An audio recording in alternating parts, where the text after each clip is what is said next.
Your home could be toxic. Europe knows why. Deep within construction sites, behind the facades of new buildings, and beneath the glossy wallpaper of modern apartments, lies something most of us never suspect. Imagine that the walls of your home, the floor beneath your feet, and even your cozy ceiling could be saturated with substances long recognized as hazardous and legally banned in Europe. It sounds like a thriller plot, doesn't it? But this is no fiction. It is reality, faced by millions of people who have no idea what surrounds them. Today, we will discuss construction materials officially prohibited in Europe, yet still actively used in other countries, including ours. You will learn which specific components alarm scientists and environmentalists, why some governments ban them while others continue to turn a blind eye, and, most importantly, how this might affect your health and that of your loved ones. Are you ready to peek behind the curtain of the construction industry? Many of us assume that modern construction materials are the result of cutting-edge technologies, rigorously tested laboratories, and strict quality control. However, the truth turns out to be far more complex and grim.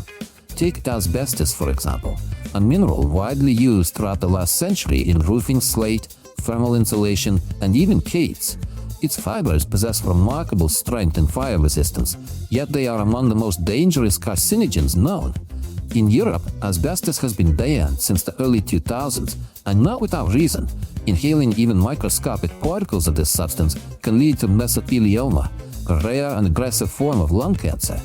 Nevertheless, in some countries, asbestos-containing slate can still be seen on the roofs of dachas and garages, and old pipes and insulation materials continue to serve for decades, carrying a hidden threat.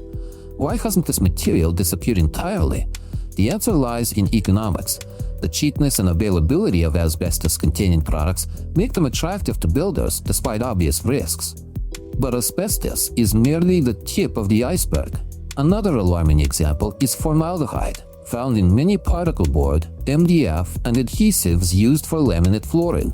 This colorless gas with a sharp odor evaporates from furniture and finishing materials for years, especially under conditions of high temperature and humidity.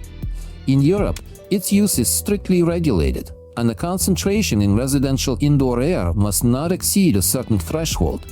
In some countries, manufacturers are required to label products containing formaldehyde with specific warnings. However, in other regions, such requirements either do not exist or are followed only formally. People living in newly renovated apartments with recently installed MDF furniture often complain of headaches, eye and throat irritation, and in the long term, respiratory problems and even an increased risk of cancer. Is comfort and aesthetics truly worth such a risk? Another material causing serious concern among environmentalists is lead-based paint. Yes, the very same paints that once adorned the walls of kindergartens and school classrooms. Lead is a heavy metal that accumulates in the body and is especially dangerous for children. It disrupts nervous system development, lowers intelligence, and causes behavioral disorders. In Europe, lead pigments and paints for residential use have been banned since the mid-20th century, yet in some countries they still appear in inexpensive construction mixtures and even in toys. Particularly troubling is the fact that dust from sanding old walls during renovations may contain traces of lead, and without proper precautions, this dust easily enters the lungs or settles on the skin. How often do we consider what lies beneath a fresh coat of paint? And what about insulation materials? Many still use polystyrene foam or expanded polystyrene without realizing that in a fire, these materials release toxic gases, including styrene and hydrogen cyanide. In Europe, building codes require only non-combustible or fire-retardant insulation in residential buildings, especially in high-rises. But in other regions, cutting corners on fire safety remains standard practice. Remember the tragedy at London's Grenfell Tower in 2017? Flammable insulation was one of the main reasons the fire spread so rapidly, claiming dozens of lives. This catastrophe forced a global re-evaluation of construction practices, yet not everywhere has followed Europe's lead. Why do we wait for disasters before we act? It is also fascinating how differently construction standards are regulated across countries. In Europe, the CE marking system confirms that products meet strict environmental and sanitary requirements. Manufacturers must conduct independent testing and provide full declarations regarding composition and potential risks. In other countries, such a system either does not exist or is easily circumvented. Slapping on a pretty label that says eco-friendly or safe is often enough to earn consumer trust. But trust is not a guarantee. How many times have we believed advertising without verifying the facts? The construction industry is one of the most profitable, and business interests do not always align with consumer safety. That is why awareness is so crucial. Ask questions. What is your floor made of? What insulation was used in the walls? Are there safety certificates for the paint you apply in your child's room? You might be thinking right now, but isn't all this expensive? And yes, that is true.